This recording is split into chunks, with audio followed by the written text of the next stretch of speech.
चलिए बच्चों, question number 6 करते हैं लिक्विडेशन ऑफ कंपनीज में।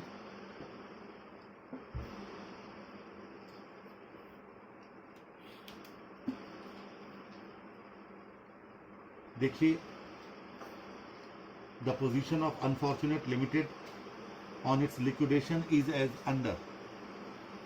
Secured creditors on land and building 4 lakh. Secured creditors, ये वो क्रेडिटर्स हैं जो कि सिक्योर्ड हैं लैंड एंड बिल्डिंग से। वर्कमैन ड्यूज 1 लाख रुपए, land and building realise 3 lakhs. यानी कि जो क्रेडिटर्स 4 लाख के थे, जिनके पास लैंड एंड बिल्डिंग रखी हुई थी, वो सिर्फ 3 लाख रुपए से रियलाइज हुई है। Debentures having a floating charge on all assets 50,000, owing to government for taxes 25,000, owing to government for telephone, electricity and water 20,000, dividend declared but not yet paid 5,000, book value of other assets 4 lakh. This is actually the question. कहता है prepare the liquidator's final statement of account if other assets realized A 20%, B 30%, C 40% and D 50%. Other asset realized सिर्फ 20, 30, 40 and 50, ये आपके 4 अलग अलग aspect हैं। यानी इस क्वेश्चन में 4 बार आपको liquidators final statement of account बनाना होगा। ध्यान से देखिए, जो हमारी लैंड एंड बिल्डिंग है वो तो वैसे ही कम पैसा दे रही है, सिर्फ 3 लाख, और उसके सिक्योर्ड क्रेडिटर्स ही 4 लाख रुपए के हैं। इसका मतलब साफ है कि वहां से हमें सरप्लस मिलने की संभावना नहीं है। अब इसका ए पॉइंट देखिए, if other assets realised at the rate of 20% of, कितने थी अदर असेट्स? 4 लैक्स, यानी 80,000 रुपीज। अब मेरी बात पर जरा गौर कीजिएगा कि अदर असेट्स मात्र आपको 80,000 रुपए रियलाइज कर रही हैं, ठीक है। और आपको बताया था कि अगर फर्म के पास इतना पैसा भी नहीं होता कि वो अपने प्रेफरेंशियल पेमेंट्स को कर सके, प्रेफरेंशियल क्रेडिटर्स को पे कर सके, तो आपको ओवरराइडिंग प्रेफरेंशियल क्रेडिटर्स निकालने होते हैं। आप मुझसे कहेंगे सर कैसे पता किया आपने? देखो, वर्कमैन ड्यूज 1 लाख रुपए के थे, आगे पढ़ो ना पढ़ो वो अलग बात हो गई, और मात्र 80,000 रुपए रियलाइज हो रहे हैं, जबकि 25,000 रुपए गवर्नमेंट को और पे करने हैं टैक्सेस के। इसका मतलब साफ हो गया कि आपको टोटल प्रेफरेंशियल पेमेंट ही 1,20,000 रुपए, 1,25,000 रुपए करने हैं, और रकम आपके पास मात्र 80,000 है। तो इस कंडीशन में आपको क्या निकालने पड़ेंगे? Overriding preferential payments. आज पहली बार आप इसे कर रहे हैं, बड़े ध्यान से देखिए, बीच में 5-6 लाइनों का छोड़ करके वर्किंग नोट बनाते हैं। हेडिंग डालेंगे calculation of overriding preferential creditors. देखिए, सिक्योर्ड क्रेडिटर्स कितने थे? 4 लाख रुपए के। वर्कमैन ड्यूज कितने थे साहब? 1 लाख। असेट्स रियलाइज्ड यानी कि लैंड एंड बिल्डिंग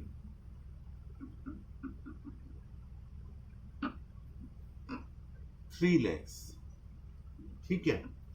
अब लिखिए share of secured creditors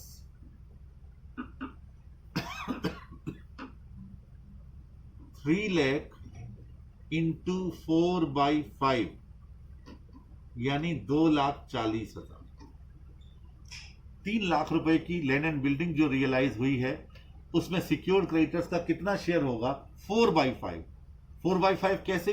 4 lakh और 1 लाख, टोटल 5 लाख था, तो 4:1 का रेशियो हो गया। ये कब निकालना पड़ रहा है? जब ओवर राइडिंग प्रेफरेंशियल पेमेंट हम निकाल रहे हैं। और क्यों निकालना पड़ रहा है ओवर राइडिंग प्रेफरेंशियल पेमेंट? क्योंकि firm, company is not able to pay its total preferential creditors. अच्छा, अब लिखिए share of workmen's dues 3 lakh का 1/5 यानी 60,000। ठीक है, क्लियर हो गया? यानी 3 लाख रुपए में से जो उस बिल्डिंग को बेच करके प्राप्त होंगे, 2,40,000 रुपया तो मिलेगा सिक्योर्ड क्रेडिटर्स को और 60,000 मिल जाएगा वर्कर्स को उनके ड्यूज के बदले में। ठीक है, अब लिखिए over riding preferential payments, preferential creditors. इसमें सबसे पहले लिखिए secured creditors to the extent of their security, THEIR, used for workmen dues,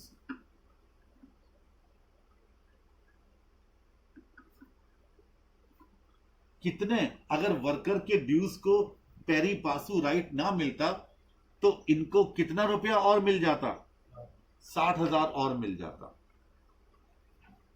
जो वर्कर्स के पार्टिसिपेशन की वजह से नहीं मिल पाया, तो 60,000 तो वो बचे। और दूसरा balance of workman dues,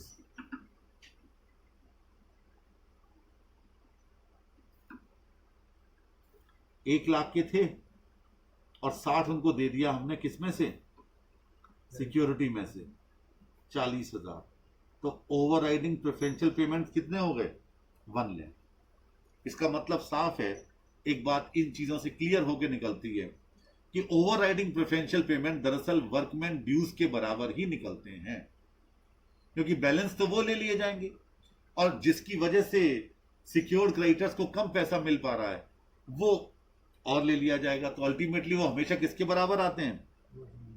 workman dues के बराबर आते हैं। अब जो लाइन छोड़ी थी आपने 6, वहां लिखिए liquidator final statement of account.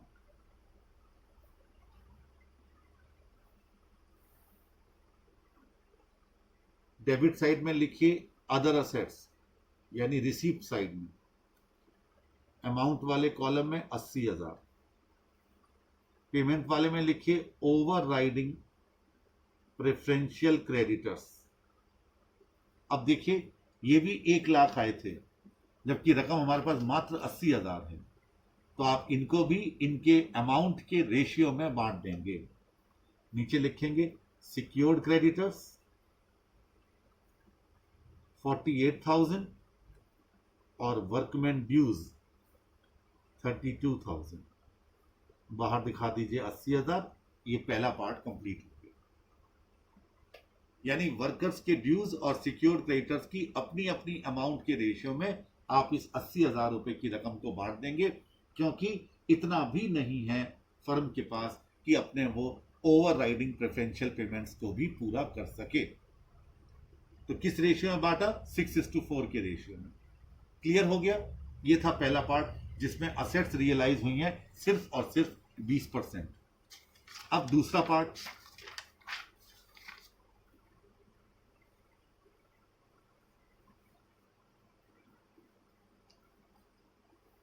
दूसरे पार्ट में कहता है when other assets realised at the rate of 30%। बना लीजिए liquidator final statement of account वैसे ही, छोटा सा 5-7 लाइनों का ही बनाइए। अब अदर असेट्स कितनी मिली साहब? 1,20,000, 4 लाख का 30%। ये लीजिए अदर असेट्स 1,20,000।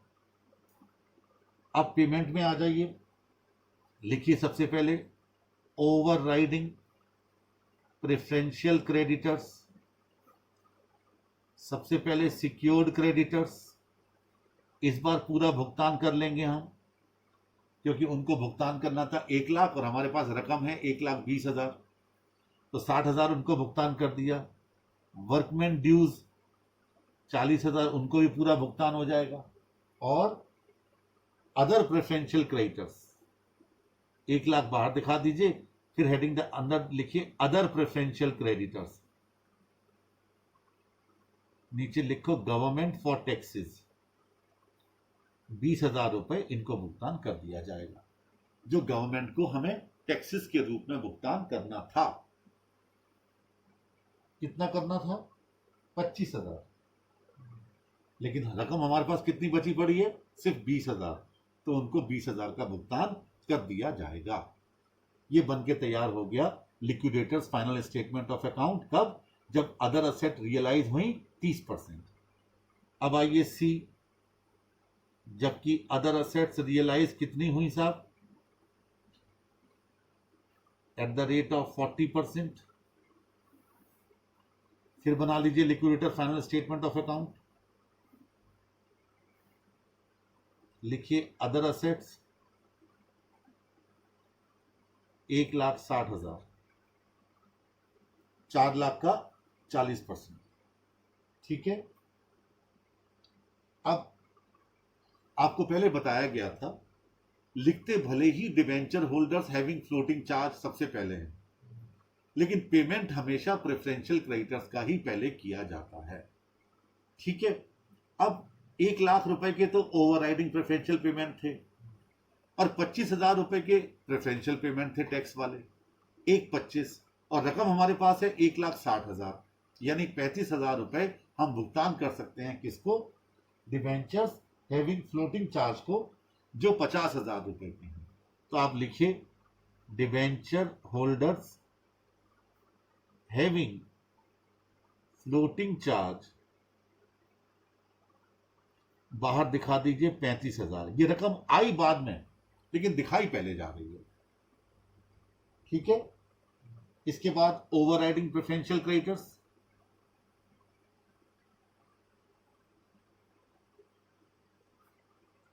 सबसे पहले वही सिक्योर्ड क्रेडिटर्स, अंदर लिखना 60,000, वर्कमैन ड्यूज अंदर लिखना 40,000, बाहर दिखा दो 1,00,000, और अदर प्रेफरेंशियल क्रेडिटर्स 25,000। इस तरीके से 1,60,000 का पूरा भुगतान हो गया। ये सी पॉइंट हो गया इस पर्टिकुलर क्वेश्चन का। अब आइए डी पॉइंट। डी में क्या था? अदर असेट रियलाइज हो रही हैं कितनी की? 50%, यानी 2,00,000, यानी और हमारा हाथ खुल गया। ये लीजिए, डेबिट साइड में आपने लिखा अदर असेट्स 2,00,000 रुपए। अब यहां पर debenture holders having floating charge पूरा 50,000, इस बार 35 नहीं 50। ओवरराइडिंग प्रेफरेंशियल पेमेंट्स 1,00,000, अब मैं डिटेल नहीं लिख रहा हूं। Other preferential creditors 25,000। अब कितना रुपया चला गया आपका? 1,75,000, जबकि रकम कितनी बची पड़ी है? 25,000। अब किसको देंगे हम? Unsecured creditors. और एक बात ध्यान रखिए, अनसिक्योर्ड क्रेडिटर्स में कहीं भी कोई प्रेफरेंस नहीं होता, सबको अपने अपने अमाउंट के रेशियो में भुगतान कर दिया जाता है। अब जरा मुझे बताइए कि किस किस को कितना कितना भुगतान करना है। जरा मुझे अनसिक्योर्ड क्रेडिटर्स बताएं। प्रथम आप बैठे हैं सामने।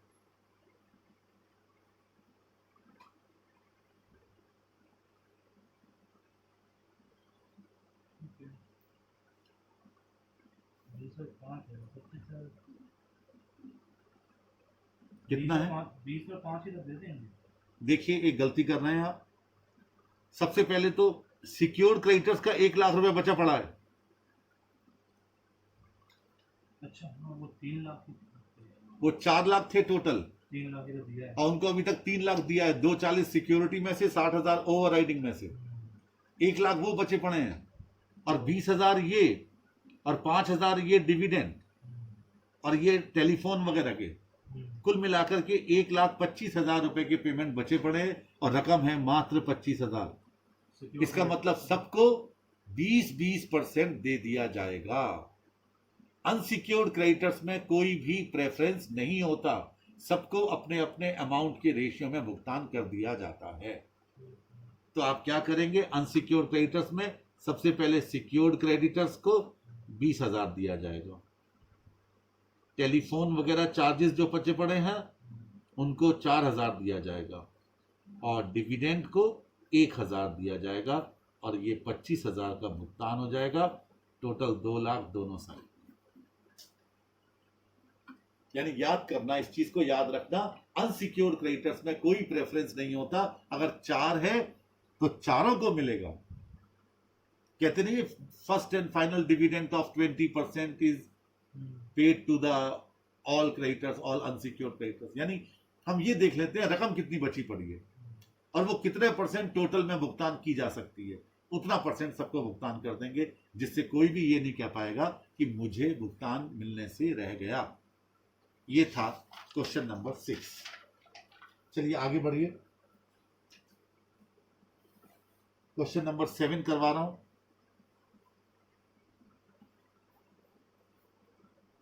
कहता है एक्स लिमिटेड, यही है ना, X limited went into liquidation on 31st March 2005 when their balance sheet was as follows.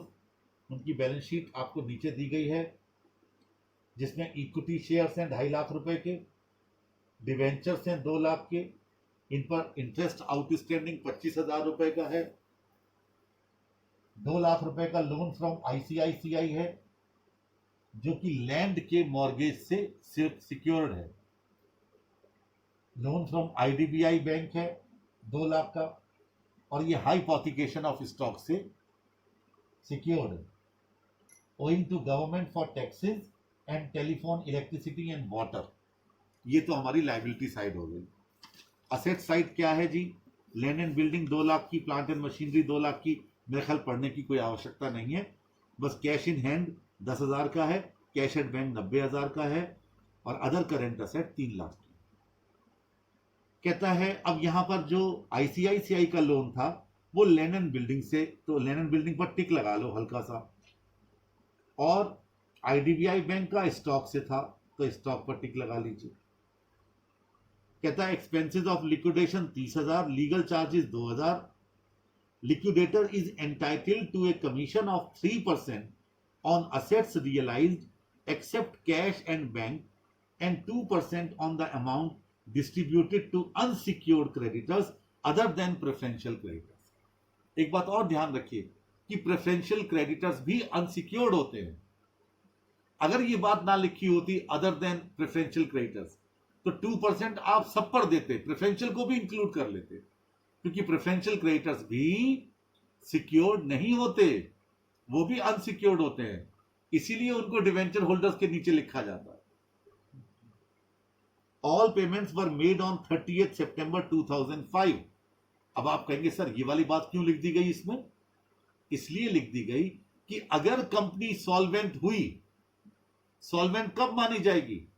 Solvent तब मानी जाएगी जब कंपनी अपनी लायबिलिटीज का, मैं शेयर होल्डर की बात नहीं कर रहा हूं, लायबिलिटीज का पूरा भुगतान करने में सक्षम होगी, तो वो कंपनी सॉल्वेंट मानी जाएगी। तो उस केस में डिवेंचर होल्डर्स को इंटरेस्ट 30 सितंबर तक का दिया जाएगा। और अगर कंपनी इंसॉल्वेंट है, यानी कंपनी के पास इतना पैसा नहीं है कि वो अपनी लायबिलिटीज का पूरा भुगतान कर सके, तो फिर वही 25,000 रुपया जो लायबिलिटी साइड में दिया हुआ है बस उसी का भुगतान करना होगा। मैंने आपको पिछले लेक्चर में ये वाली बात बताई थी, ठीक है। चलिए आगे। The realised amount of assets were land and building 150%, यानी 2 लाख रुपए की लैंड एंड बिल्डिंग थी, 3 लाख आपको मिले हैं, और लोन फ्रॉम ICICI 2 लाख का है, यानी 1 लाख रुपए हमें सरप्लस मिलेगा। किसको? लिक्विडेटर को। आप उसे डेबिट साइड में शो करेंगे। इसके बाद plant and machinery 50%, stock 50%। Stock 2 lakh का है, 2 लाख का 50% 1 लाख हुआ, जबकि आईडीबीआई बैंक का लोन था 2 लाख रुपए। इसका मतलब यह हो गया कि आईडीबीआई बैंक का लोन 1 लाख रुपए अनसिक्योर्ड में शामिल होगा। आगे, कमीशन में be rounded off in the multiple of ₹100। 100 rupees के मल्टीपल में आपको दिखाना है, यानी 100, 200, 300, 400, 500 दिखाना है। 150 है तो 100 देना है, 150 या उससे ज्यादा है तो 200 देना है, मतलब ऊपर की फिगर हटा देनी है, मल्टीपल ऑफ 100 लेना है। Prepare liquidator final statement of account if other current asset realise 33 1/3%, 66 2/3% और 3,50,000। नोट्स में 1/3 हो गया। नोट्स में इसको ठीक कर लीजिए, 33 1/3 है, या फिर ऐसा करो कि परसेंटेज हटा दो, 1/3 लिखा रहने दो तो भी सही है, परसेंटेज हटा दीजिए तो भी सही है, या फिर 33 1/3% लिख दीजिए। ठीक है, चलिए पहला लिखिए, इफ अदर असेट्स रियलाइज्ड 33 1/3%, लीजिए बनाइए liquidator's final statement of account.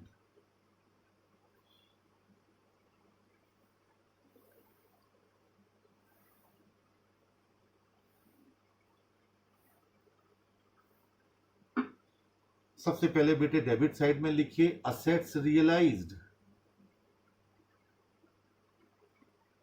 Cash in hand सबसे पहले लिक्विड असेट लिखी जाती हैं, बाहर दिखाइए 10,000, कैश एट बैंक 90,000। इसके बाद other current assets, other current assets आपके पास थी 3 लाख की और आपको मिली हैं 33 1/3%, यानी 1 लाख। इसके बाद plant and machinery, plant and machinery 2 lakh थी, 50% मिली है तो ये भी 1 लाख। और सरप्लस फ्रॉम सिक्योरिटीज,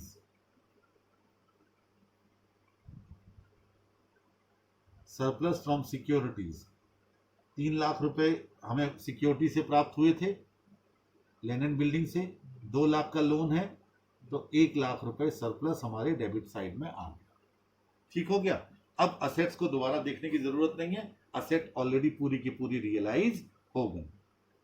अब आइए, सबसे पहले आपको क्या बताया गया था, क्या पे करते हैं, लीगल चार्जेस।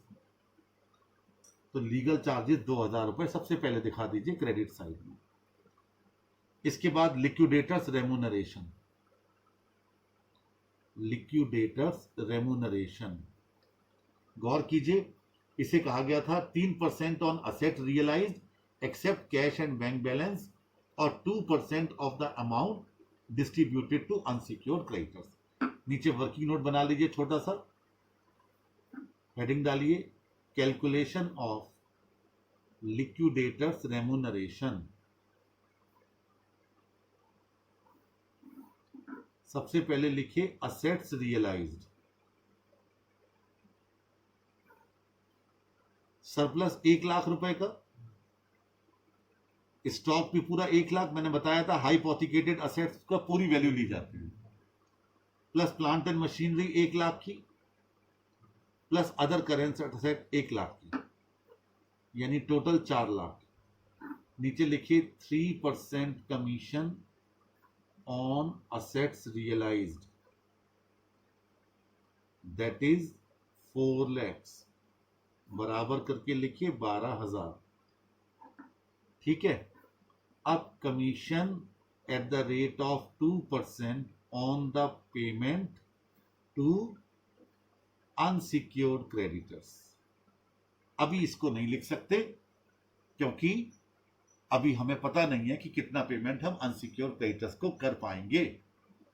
याद रखना, अगर अनसिक्योर्ड क्रेडिटर्स को पूरा पेमेंट हो रहा होगा तो इंटू 2/100 कर देंगे, और अगर पूरा पेमेंट नहीं हो रहा होगा तो 2/102 करेंगे, ध्यान रखना। अब ये रकम छोड़ दीजिए, अभी लिक्विडेटर्स रेम्यूनरेशन लिखा रहने दीजिए, रकम छोड़ दीजिए। अब आइए क्या लिखते हैं इसके बाद, एक्सपेंसेस ऑफ लिक्विडेशन 30,000 रुपए। सीक्वेंस नहीं बदलना है, ध्यान रखना। अब इसके बाद डिवेंचर्स को पेमेंट, प्रिंसिपल कितना है अमाउंट 2 लाख, अंदर के कॉलम में लिखिए प्रिंसिपल 2 लाख और इंटरेस्ट 25,000, पेमेंट कर दीजिए 2,25,000। ठीक है। अब लिखिए अंदर अनसिक्योर्ड क्रेडिटर्स, सबसे पहले लिखिए प्रेफरेंशियल, कितने थे प्रेफरेंशियल, प्रेफरेंशियल थे 75,000, अंदर के कॉलम में ही लिखिए 75,000। अब जरा गौर फरमाइए, आपके पास रकम कितनी बची, कैलकुलेटर उठा लीजिए। 4 लाख रुपए आपके पास कैश था total, minus 2,000, minus 30,000, minus 2,25,000, minus 75,000, minus 12,000 जो लिक्विडेटर का रेम्यूनरेशन आप कैलकुलेट कर चुकी हैं।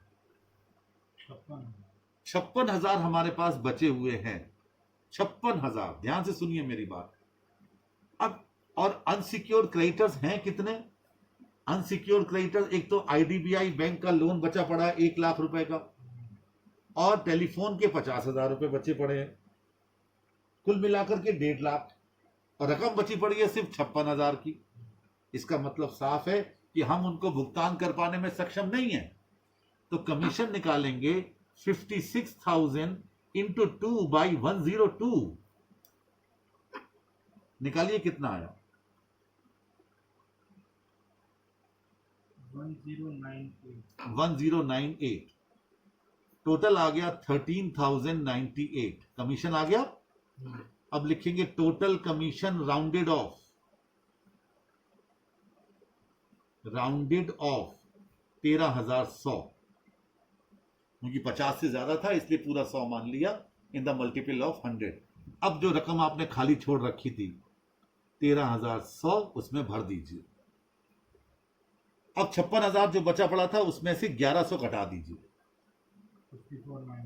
54,900 बचा, जो पेमेंट करना है पार्टली सेटिस्फाइड क्रेडिटर्स को और अदर क्रेडिटर्स को। तो लिखिए इनके अपने अपने रेशियो में दे दीजिए, लिखिए पार्टली सिक्योर्ड क्रेडिटर्स को 36,600 और अदर क्रेडिटर्स को यानी टेलीफोन, इलेक्ट्रिसिटी एंड वाटर वाले को 18,300। बाहर दिखा दीजिए 1,29,900, टोटल कर लीजिए 4 लाख।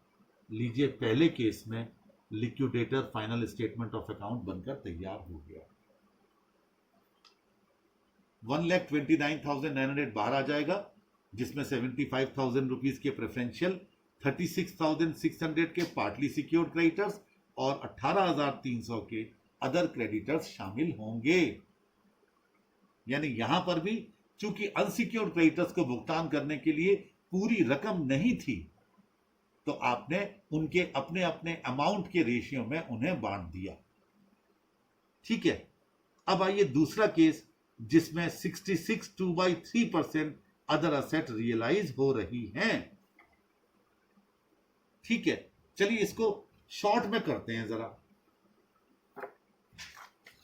शॉर्ट में करते हैं, उसके बाद आप बना लीजिएगा, अपने आप फेयर कर लीजिए।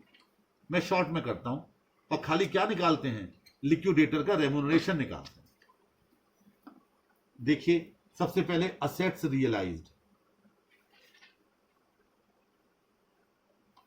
1 लाख रुपए तो सरप्लस, 1 लाख रुपए हाइपोथिकेशन ऑफ आपकी stock, 1 lakh plant and machinery, और अदर असेट से 2 लाख रुपए, टोटल 5 लाख। अब liquidators remuneration 3% of rupees 5 lakhs, तो ये आ गया 15,000। ठीक है, अब लिखते हैं कैश अवेलेबल। मैं यही लिख देता हूं नीचे ब्रैकेट में, 5 लाख था माइनस 2,000, बल्कि ब्रैकेट खोल लीजिए, चलो 2,000 प्लस का लिक्विडेटर का रेम्युनेशन 15,000 आप निकाल चुके हो, 15,000 ये भी घटा दीजिए, प्लस लिक्विडेशन के खर्चे 30,000, प्लस 2,25,000 रुपए किसके, डिवेंचर होल्डर्स के, प्लस 75,000 रुपए किसके, प्रेफरेंशियल क्रेडिटर्स के। निकालिए कितना बचा,